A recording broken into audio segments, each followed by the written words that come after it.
So I think we're all in agreement that how the Democrats look fleeing Texas because they don't want to have a conversation about redistricting. The Democrats rallying around them, saying, "Look at these heroes." It all comes across as very, very embarrassing.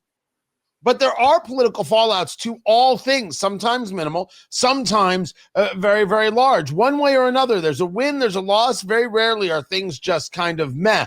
How does this play out for Democrats? How does it play out for Republicans? And should we be asking ourselves the question, should we be involved in this redistricting? Tony Katz today. Good to be with you. Ed Morrissey joins me right now. You know him from hotair.com, where he is the capo de tutti capo over there. He lives in Tejas, ladies and gentlemen. That's French for Texas. Talk to me. Talk to me, Ed Morrissey. Your Democrats up and left, like Wisconsin Democrats up and left, I think going back to 2010, which was collective bargaining. I believe it was Act 10. Indiana Democrats left in 2011. Everybody went to Illinois, by the way, in 2011. It was about union issues. This is something that happened. Republicans have also done this. Democrats have just perfected this. Their argument is that redistricting is racist or redistricting is stealing elections. What's the story? Well, first off, it actually started in Texas in 2003 over a different redistricting package. Texas Democrats did it then. It didn't work. Eventually, they just kept calling special sessions until they found enough Democrats to hold a quorum, right? They did it again in 2021. They did it again 4 years ago. And then the state legislature passed some laws that makes it a felony to fund fleabagging. That's what my term for it is, fleabagging. I kind of tried to coin that one in the Wisconsin fleabagging and for the Act 10 stuff that Scott Walker was pushing through.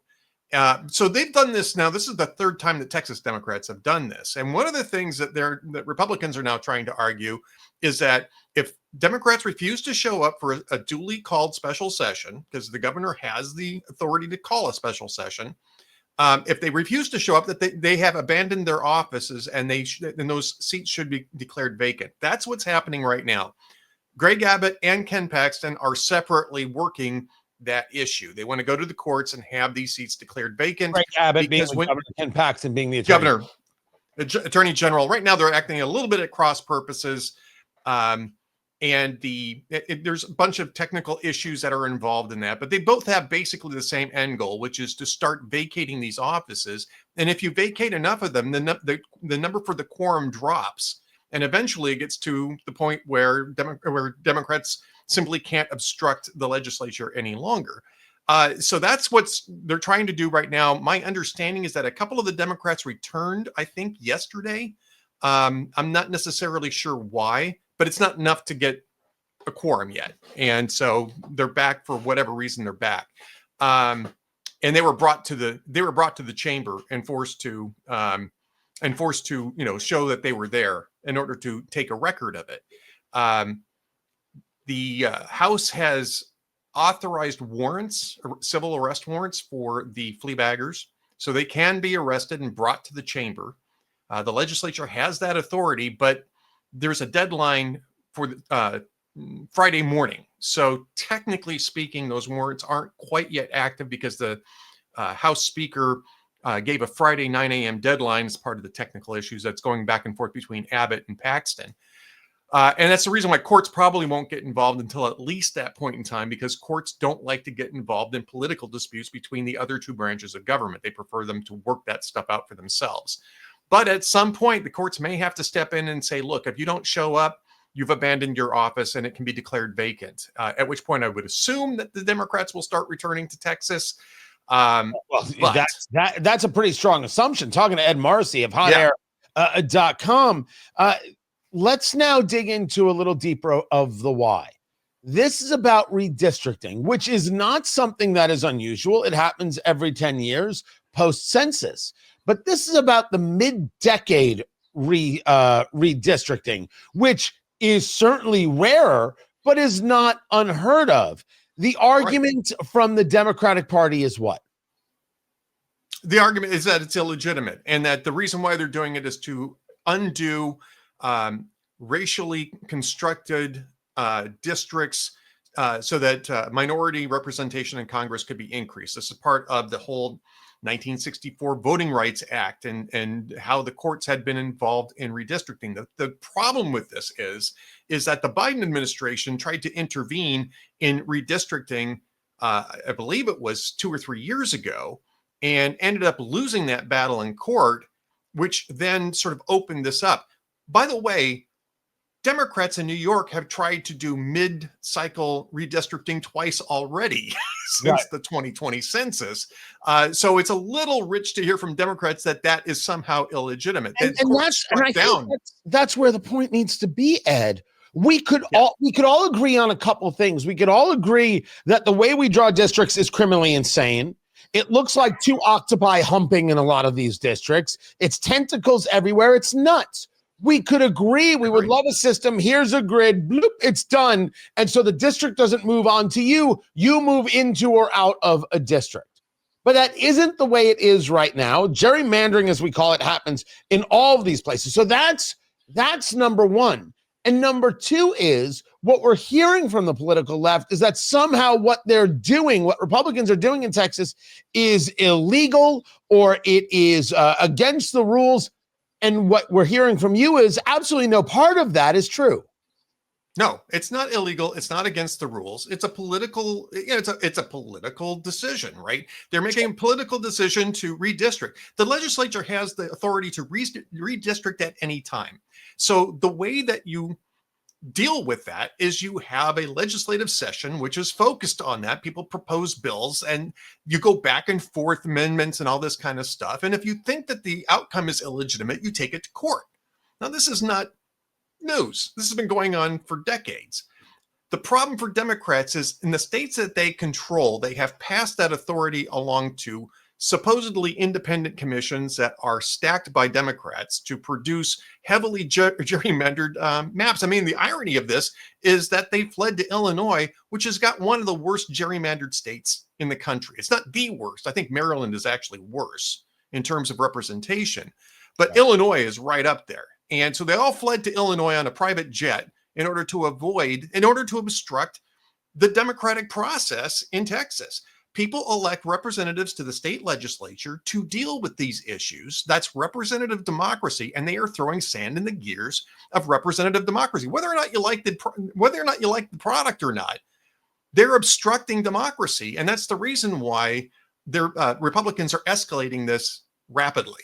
And so you're seeing the redistricting conversation now happen in other states. My beloved Indiana, we've got the vice president coming to town to actually have this conversation. We have 9 congressional districts, 7 held by Republicans. And the only district that I think you can maneuver is what's known as the Indiana First, which is up near Chicago, northwest part of Indiana. And that's currently held by Democrat Frank Mervan. We'll get into that as we see things progress. Talking to Ed Morrissey of HERE.com, the Democrats have decided that those Texas Democrats are heroes, that they should be lauded and glorified and their names sung and praised in every way. And J.B. Pritzker, the governor of Illinois, is showing up with them, and Kathy Hochul is showing up with them, and Jasmine Crockett, the congresswoman from Texas, is showing up with them.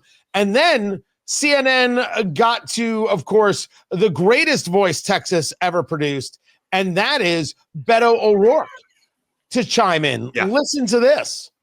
I think what they're doing is the highest form of public service. They're trying to stop the consolidation of authoritarian power in America as Trump and Greg Abbott and Ken Paxton and Republicans in Texas, thick as thieves, try to steal these 5 seats in Texas, because without them, Trump's going to lose a majority in the House of Representatives. And without that majority, there's a check on his lawlessness, accountability for his crimes and corruption, and the possibility of free and fair elections going forward. Those 56 Texas Democrats are all that stand between that future and where we are right now. And now there's a couple pieces in that. First, if CNN has to go to Beto O'Rourke, this is really bottom of the barrel stuff. Beto O'Rourke is a multi-time loser. Beto O'Rourke has shown to have no political acumen. Beto O'Rourke has only shown to be effective somewhat on a skateboard on a stage. This is the totality of how Beto O'Rourke has progressed and has worked himself in Texas. These 5 seats. First, I don't believe that these 5 seats are necessary for Republicans to keep a majority in the House, although I would agree that keeping a majority in the House is difficult. Where did that talking point come from? Well, I mean, I think you look at how thin the margin is in the House, and the fact that I think the Republican seats in New York are probably at risk. Especially, with the tax thing that went on with the salt adjustments and stuff like that didn't leave people very happy in New York, because we're still not subsidizing their extremely high state taxes through the federal tax system, right? So I mean, I think there's some risk there, and of course, in midterm elections, presidents generally tend to see a loss in the House, not necessarily in the Senate, but in the House. And look, I mean, you've got a margin of 4 or 5 seats, so 4 or 5 seats matter. And look, I think you can make the argument that they're certainly thinking about that while they're going through this. But again, redistricting is a political process. Texas is not the first state to do this mid cycle. They won't be the last either. And that's what it's supposed to be. It's supposed to be a political process so that if people are unhappy about the result, they can then hold the politicians who produced it accountable, not independent commissions, which, by the way, is kneecapping Democrats' ability to respond to this, because in places like California and New York, and I think Illinois too, although there's not much they can do in Illinois or Maryland, they simply can't redistrict because they've handed that authority off to independent commissions who can't do anything about it. They're going to have to change their state constitutions to make it a political process again, so that they can engage in whatever it is that they want to do, and they don't have time this cycle to get it done. It's one of the reasons why you're seeing this obstruction take place now here in Texas. And look, the plea bagging thing never works. It didn't work in Wisconsin. Act 10 got passed. It didn't work in Texas the other 2 times that they've tried it. And now that there's some serious penalties that go along with it, including for Beto O'Rourke, whose organization is funding this. And 4 years ago, the Texas legislature made it a felony to fund to provide funds for the obstruction of the Texas legislature. Now, obviously, there's a lot of intricacies in how that money is flowing, but I suspect that Ken Paxton is going to be somewhat inclined to take a rather harsh view of the sources of this money. I mean, we know that the issues in terms of the warrants are civil warrants, not criminal warrants. But if you're funding these things, as you bring it up, the question, Ed, is, does anybody go to jail, cuffed, frog march into a courtroom, as you would be if you didn't pay your taxes? I suspect not, because I suspect that the Democrats are going to send a few people back here just to get this thing over with. Because if they have to close this session because Texas Democrats don't come back, Abbott's just going to open up another session, and he'll do that for as long as it takes until courts finally declare those seats vacant. Because if they are never going to show up for a special session, those seats are effectively vacant, and the courts are going to eventually have to recognize that. I don't know that they're ready to do it right now. We'll see.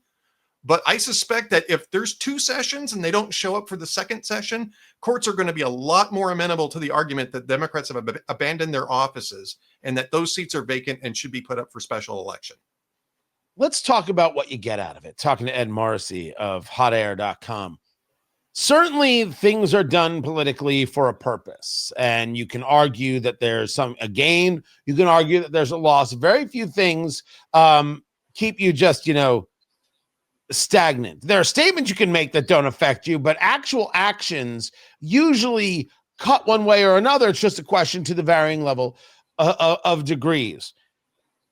What is it that the Democrats believe they gain from this maneuver? Not only the Texas maneuver, we can understand, well, they're trying to stymie this action, but this is about drawing attention to something. And look at all the governors and everybody else and the media that's behind them. What do they believe the gain here is? The gain here is the continued disqualification campaign against Donald Trump. And you heard it from Beto O'Rourke, the crimes he's committing, the illegitimacy of his actions. There's no check on his power, which is nonsense. There's plenty of checks on his power in the courts. The problem is that Donald Trump isn't actually breaking laws. He's not actually committing crimes. He is using his executive authority, and the courts are having to recognize that. And Democrats don't like it. They are trying to run the same disqualification campaign that they've been running against Donald Trump really for 10 years now. It worked barely in 2020. It didn't work last year. It failed miserably last year. And they still don't have it. There's no other principle that the Democrat Party has right now, except that Donald Trump is a big meanie and we want to stop him. Oh, absolutely. Their entire methodology is pointing and crying and doing the whole thing, saying that guy stole my cookies or whatever. That's the whole math. And you say to me, Tony, that's a cheap way to put it. I don't think it is. The entire conversation is you, the people, didn't listen to us, your betters, elected somebody we told you was bad. So therefore you have to suffer. I always believe this has nothing to do with Trump and everything to do with the people, but it does show that they don't have anything else that connects with Americans. They don't have anything else that connects with citizens, with voters. So in the conversation of gains, I can't figure out who they're going to get to their side. Who amongst the Republicans, who amongst the independents, the moderates, whatever you want to call them, Ed, now looks at this and say, you know what Republicans are doing is really wrong here. We're going to change the way we vote in the midterms. I think it's delusional. So, I mean, I think what they think is that if they keep doing the same thing over and over again, they're going to achieve a different result, which is the definition of insanity. One definition of insanity. Right. It's delusional. They are trapped within their own thought bubble, and they don't have a connection out to reality. They're living inside this blue sky, Twitter-ish reality in which everybody understands how bad of a guy Donald Trump is, and it's just a matter of time before we can derail him by making him look bad. And it just simply doesn't work because Donald Trump, A, is just simply not inclined to play along with that type of thing, and B, it's outside of reality anyway. They are landing on the 20% positions in politics because they just have to, I don't know, instinctively, knee-jerkedly oppose Donald Trump and whatever it is that Donald Trump says. They have to be on the opposite side of Donald Trump at all times. And it's put them in really bad political boxes to where basically now they're open borders. They don't want to deport anybody. They don't want to keep anybody from coming into the country. They want to have men in women's locker rooms, men in women's sports. They simply can't back off of these positions any longer. They don't have a feedback loop. They've locked themselves out from all the normal feedback loops because they're so obsessed with Donald Trump that they can't see beyond Orange Man bad. And that's exactly what this is here in Texas. Which is why I referred to it as the crying. I wasn't trying to, engage hyperbole or make a joke, although it may have been a laugh moment for some.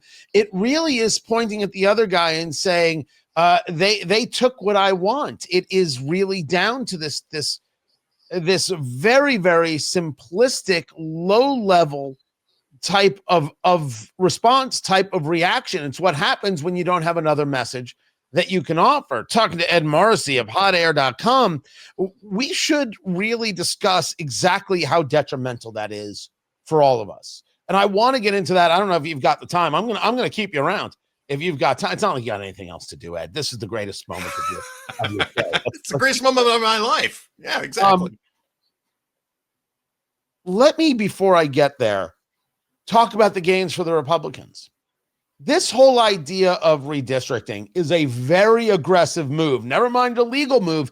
It is an aggressive move. This is a very Trump move. This is the move that people who voted for Trump, these are the kinds of things we wanted to see, not the play by the quote unquote their rules of the Bill Kristol conservative, which Bill Kristol clearly, I guess, was never a conservative, is what we've learned. But this is how we fight to win game.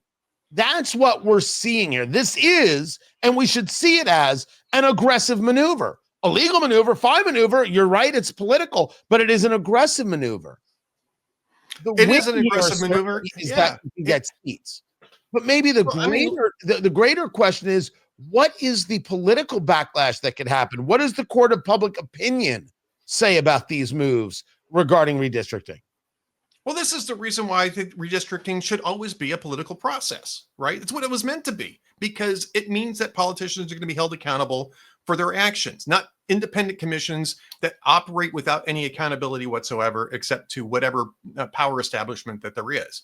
You know, you could do the same thing in Texas, right? And you could have Greg Abbott and Ken Paxton loaded up with a bunch of, MAGA types, if you want to call it that, who will draw these districts to serve their power base in perpetuity. They don't do that here. They have the Texas legislature do their job and actually have to cast votes on something of substance so that voters can hold them accountable. And so the downside to this is that maybe voters in Texas don't like these new districts. Maybe they're angry over this.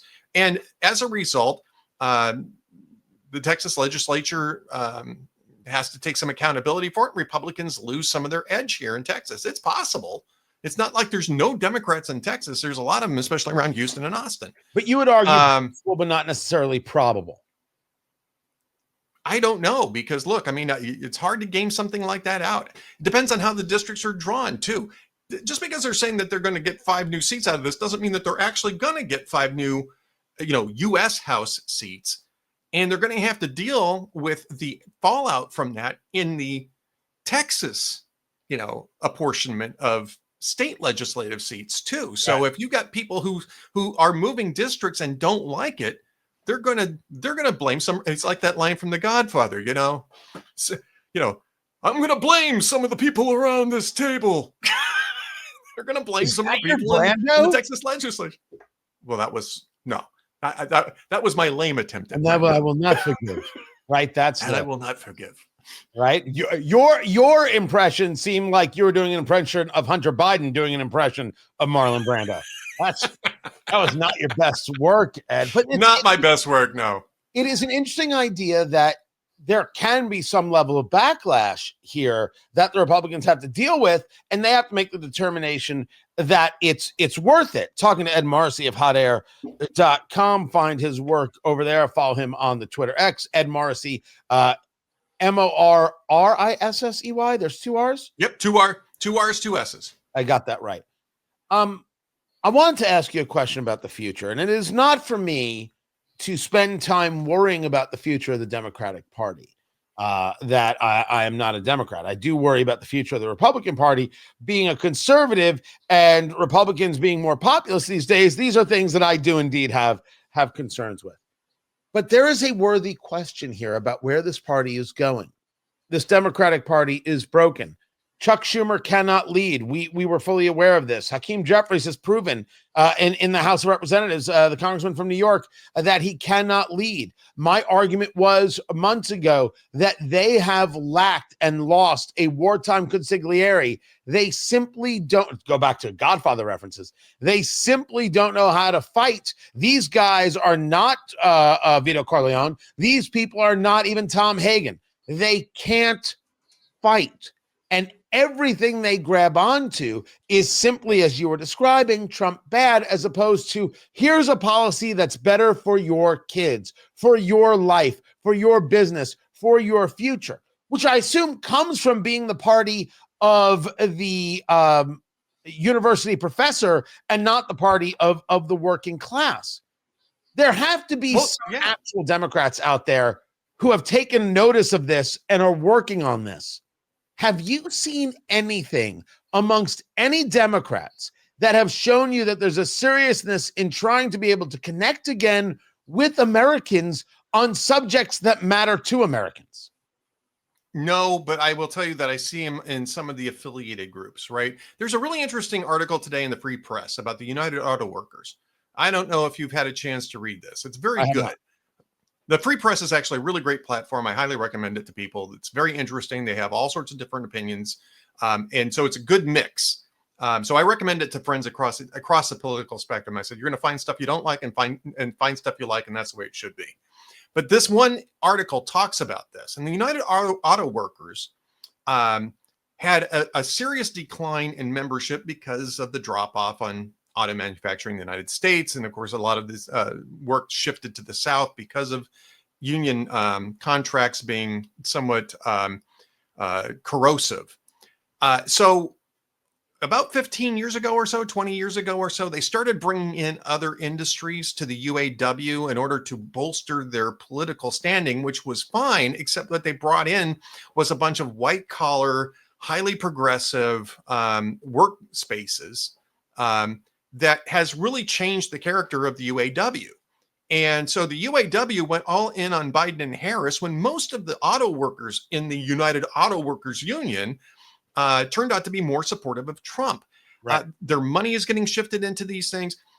And the UAW, this is the point of the article, the UAW, the rank and file is getting extremely unhappy with the UAW and is trying to force some changes in that so it will be more responsive to its core membership rather than to the progressive elite that has managed to infiltrate the UAW and convert it into a progressive activist group.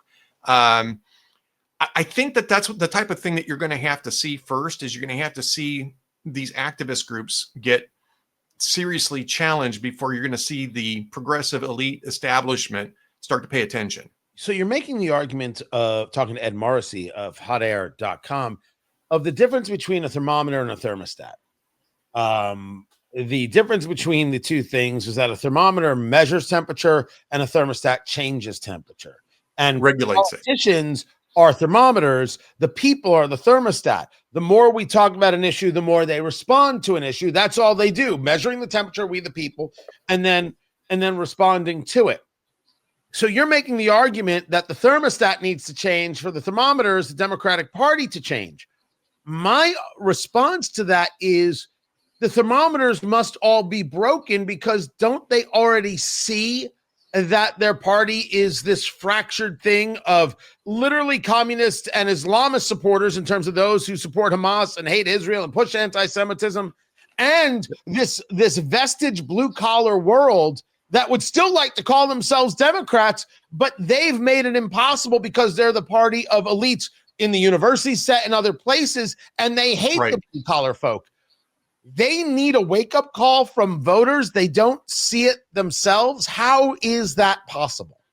Oh, they see it. They just refuse to. So the thermostat, the thermometers aren't broken. It's the thermostats that are broken. They see the temperature rising. They just refuse to adjust the thermostat. The thermostat won't adjust because the people who are now in control of the Democrat Party are not Democrats. They are authoritarians. They want to impose their will regardless of what people think about it. They have an agenda that they want to impose by any means necessary. Elections don't matter. And this is the big lesson from 2024. They've been trying to and the reason why the reason why Donald Trump is going after the bureaucracy is because that was the way that Democrats could ensure that elections didn't matter. And the reason why they went after USAID is because that was a funding feedback loop to the same progressive groups that made sure that the bureaucrats were safe, so that made sure that Democrats could keep getting reelected, and to ensure that elections really didn't matter because the policies were never going to change. No matter what the people wanted, the policies were never going to change. Well, Donald Trump has disrupted all of that, and they're very angry about this because now they're going to have to compete, and they don't want to do that. And that's one of the reasons why you see the flea baggers going out of Texas again for the third time in 20 years, is because, or 22 years, I should say, because they don't want to compete. They just want their way, and they're used to getting their way. And so you took it in a little bit of a different direction, and I love the way you took it, that their desire is elections don't matter because everything remains the same, which has been our conversation of, does the institution exist to serve the citizenry, or does the institution exist for the sake of the institution existing? Right? That's right. What we're discussing. The other part of that, in terms of elections don't matter, is that we go back to what we've learned now from the release of information from Tulsi Gabbard, the release of the Durham annex, these things. when the Democrats believe when we win, you do what we tell you and don't look at us. And when they win, we will punish you, the voter, for not voting the way we told you to vote. That's what I always think of when it means elections don't matter, because if you don't vote the way we want, we will punish you by disrupting everything so you don't even get your way to begin with. That was you just played Beto O'Rourke, right? That was Beto O'Rourke's message. Donald Trump is a criminal. Donald Trump is being a big meanie, and he's not doing what it is that we think he should be doing. So therefore, we're going to try to kneecap him. We're going to try to conduct lawfare against him. That's what we've been doing for the last several years. Well, now the shoe is on the other foot. The lawfare is starting to go in the other direction. They don't like that either, and they're claiming that now it's an abuse of power to go after elected officials for crimes. I mean, Adam Schiff is going to be the next guy up on the block. Apparently, I don't think that's actually going to go anywhere. The mortgage fraud allegations, but the Department of Justice in Maryland, right? In Maryland and California. I mean, you can say both places, right? Because he's claiming homesteads in both places. I don't know that that's going to go anywhere, because I suspect that the statute of limitations probably is going to limit whatever the Department of Justice can do there, because all this stuff goes back several years. But they're claiming that now it's retaliation to have an elected official investigated by an administration that's controlled by the other party. Well, welcome to 2021. Welcome to 2022, 23, and 24. I mean, Democrats created this model, and now they don't want to play by it. Why? Because they don't think that they should have to. They're the elite. They have all the received wisdom, and we should just acknowledge that and do whatever the hell they tell us to do.